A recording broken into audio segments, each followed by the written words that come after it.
خلينا نستغل فرصة إن فانتاستيك فور هو فيلم السوبر هيروز الأخير السنة دي، ونرانك أفلام السوبر هيروز اللي نزلت من الأسوأ للأفضل. طبعا في أقصى قاع القائمة هيجي كابتن أمريكا بريف نيو وورلد، واحد من أسوأ أفلام السنة. فيلم حرفيا محدش كان متوقع منه حاجة، لا صناعه اتعاملوا معاه بجدية ولا الجمهور ولا أي اهتمام. حاجة يمكن أهم ميزة فيها أصلا إنها سهلة تتنسي. نطلع شوية من ديل القائمة للمركز الثالث اللي بيحتله الثاندر بولز. فيلم مش كامل بكل تأكيد، بس كان سبب في إني أستعيد بشوية حذر كده شغفي تجاه عالم مارفل، وأحس إنه يمكن في شوية أمل للعودة. وده نفس اللي عمله سوبرمان منقذ عالم دي سي، الفيلم اللي بيحتل المركز الثاني في قائمتي، واللي بالنسبة لي كان واحد من أكتر التجارب السينمائية الممتعة اللي شفتها السنة دي، وأول فيلم أحس فيه فعلا إني مهتم بشخصية سوبرمان وعايز أشوف قصص أكتر عنها. المركز الأول بقى واللي مش بعيد خالص عن سوبرمان، لأنه بيشترك معاه في عناصر كتير جدا، سواء على مستوى القصة نفسها أو موقعه العالم بتاعه، بس يمكن بشكل اكتر توازن ومحدوديه. هو الفيلم اللي هتكلم عنه النهارده، فانتاستيك فور فيرست ستيبس، التجربه الاقرب للمثاليه بين كل افلام السوبر هيروز اللي نزلت السنه دي في نظري. فكالعاده خليني الاول ارحب بيك، انا محمود، وخلينا نبدا فيديو النهارده. I've seen things you people wouldn't believe. All those moments will be lost in time. Like tears in rain. فانتاستيك فور فيرست ستيبس هو فيلم من اخراج مات شاكمان، بطولة بيدرو باسكال، فانيسا كيربي، جوزيف كوين، وايفون موس باكراك. احداثه بتدور في عالم موازي للعالم اللي بتدور فيه احداث عالم مارفل السينمائي، تحديدا في الارض رقم 828. الديفندرز الوحيدين عن العالم ده عباره عن مجموعه علماء حصلوا على قوه خارقه بالصدفه، وهم ريد ريتشاردز قائد الفريق وصاحب الجسم المطاطي، زوجته سو ستورم اللي بتقدر تختفي وتتحكم في صناعه مجالات طاقه غير مرئيه، اخوها جوني ستورم اللي بيقدر يتحول لكائن ناري وبيطير، واخيرا صديق العيله بين جريم او ذا سينج صاحب الجسم الصخري شديد التحمل. الاربعه بيتجمعوا تحت اسم الفانتاستيك فور، واللي قدروا خلال 4 سنين من ظهورهم يكتسبوا شعبيه جارفه، قالوا يبداوا في تاسيس حياه جديده تمهيدا لقدوم اول طفل للفريق. لكن الاستقرار ده مش بيستمر كتير، لان فجاه بيظهر جالاكتوس، كيان كوني خارق ومدمر للعوالم، واللي قرر بالتعاون مع خادمته سيلفر سيرفر انه يحط الارض 828 كهدفه الثاني في سلسله الكواكب اللي بيستولي عليها ويدمرها. عشان ننطلق مع فريقنا في محاوله التصدي للخطر ده، تحديدا مع تهديده المباشر لطفلهم القادم ولمكانتهم بين سكان الارض. Please welcome the Fantastic Four.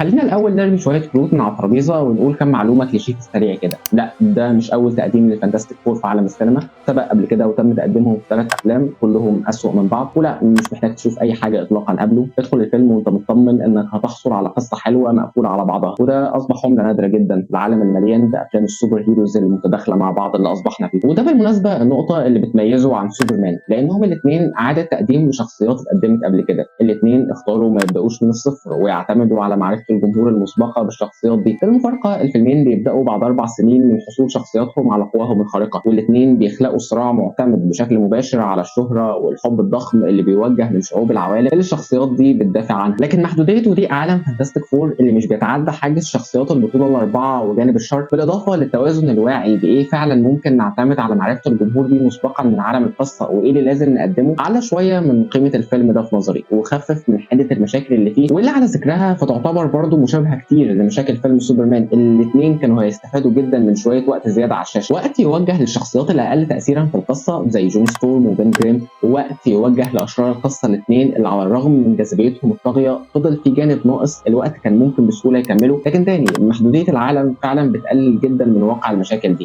انا بنتقد ان اشرار الفيلم ده الاثنين ما تمش تخصيص وقت كافي يبروز جاذبيتهم على الشاشه، لكن ما اقدرش انكر اعجابي الكبير باختيارات مارفل الاخيره في تصميم الاشرار بتوعها، سواء هنا او في فيلم ثاندر بولز. وبصراحه مش متاكد اذا كان ده ناتج عن وعي مقصود او لا، لكن واضح ان الاستوديو بقى مدرك لحاله التشبع والملل اللي اصابت الجمهور من خلطه البطل في مواجهه نسخه مشوهه من نفسه، واصبح جزء من التغيير اللي بتتبناه هو طبيعه الاشرار، وده جانب مهم ومحوري. ليه؟ لانه هيئه عالم الفيلم كلها اصبحت بتتحدد عليه. ببساطه الشرير بقى غير قابل للهزيمه، وقوته اكبر بكتير من قوه السوبر هيروز اللي بيواجهوه، وبالتالي التركيز بقى دايما بينصب على البناء للطريقه اللي هيتم بيها مواجهه الخطر ده، والحرص دايما انها تكون مقبوله ومنطقيه وما تقللش من قيمه جانب الشر نفسه، وده اجبرهم يتخلوا عن الاستعراض ويهتموا اكتر ببناء حدوته حلوه يتم نسجها حوالين موضوع واحد. ثاندر بولتس الحدوته اتنسجت حوالين معاناه ابطالنا مع ماضيهم اللي جمع بينهم على الرغم من اختلافهم، وهنا في فانتاستيك فور الحدوته اتنسجت حوالين مفهوم العيله، تحديدا لما الخطر بيوجه بشكل مباشر علشان يستهدف تفكيكها. ففعليا جزء مش بسيط من عناصر الفيلم بيخصص عشان يقنع المشاهد بان شخصياتنا الاربعه هم عيله عاديه في الاساس قبل ما يبقوا السوبر هيروز، وده رسخوا طبعا التناغم الممتع بين رباعي البطوله في المقام الثاني، وفي المقام الاول كان سبب الاخراج. Are you pregnant?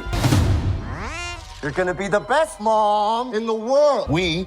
We're gonna be the best uncles ever. مات شاكمان مخرج الفيلم بيقرر يحكي قصته في عالم حديث لكن بطابع زمني مختلف. الارض 828 في تصور شاكمان مكان متقدم جدا تكنولوجيا بس فضل محتفظ بالشكل الريترو بتاع الستينات، وده طبعا سمح له بحريه ضخمه لتقديم تصورات مختلفه وغريبه عن منظوره لشكل التقدم ده. لكن اللي خلى القرار ده مناسب على الاقل بالنسبه لي اني لما بتصور كلمه عيله تلقائيا بفكر في اب مهندم بلبس كلاسيكي وام قادره تجمع بين الحزم والخفه واقارب عندهم لمسه من الكوميديا وعدم الاكتراث، وده تصور شويه بحس ان مكانه المثالي في العصر ده صعب قوي اتخيله في عالمنا الحديث بكل مشتتاته. فبشكل تلقائي انا حسيت اني مصدق ان رباعي ده عيله فعلا، بالاضافه انه حقيقي الفيلم بيتخلى عن الاستعراض في اظهار ابطالهم تماما، مفيش اوضاع كول، مفيش قتالات بيحاولوا يظهروا فيها بشكل جذاب، هم بس مجموعه بشر محملين بالمسؤوليه وبيتعاملوا بشكل بشري طبيعي مع المسؤوليه دي. ده طبعا نتج عنه مشاهد اكشن قليله مش بتظهر غير في اضيق الحدود، بالاخذ في الاعتبار برضه لطبيعه شرير القصه الغير قابل للهزيمه اصلا، بس ده تم استبداله بتجربه بصريه رائعه ومتنوعه في كل عناصرها سواء على مستوى السينماتوجرافي او البرودكشن ديزاين او الازياء او حتى السي جي اي المتميز جدا في الفيلم ده. هستثني بس كل ما يتعلق بالمؤثرات البصريه لشخصيه ريد ريتشاردز تحديدا في مشاهد النهايه، وبالتالي اتحقق جو عام من الالفه والخفه المقبوله، وده كان بيخلي مشاهد الاكشن لما بتظهر بتبقى مؤثره فعلا. طبعا مشاهد الاكشن دي اعتمدت بشكل مباشر على السيلفر سيرفر والمناوشات السريعه اللي بتحصل بينها وبين ابطالنا، والشرير الرئيسي جالاكتوس ما قدمش غير مشهد اكشن واحد بس في فصل النهايه، وحرفيا انا كنت على طرف الكرسي من كتر المتعه والترقب. وعموما هيئته البصريه والجهد المبذول على تكوينه بالسي جي اي كان جبار ومرعب، وظهوره بس لوحده كان كفيل انه يحسسك بخطره من قبل ما يتكلم حتى. وعوده للتناغم ما بين ابطالنا الاربعه فده اتحقق بكل سهوله برضه. رباعي البطوله كلهم ممثلين من الطراز الاول، بيدرو باسكال اللي مره واحده تحول لبيومي فؤاد بتاع هوليوود، وجوزيف كوين اللي جاي لنا من عالم سترينجر ثينجز، وطبعا ايفن موس باكراك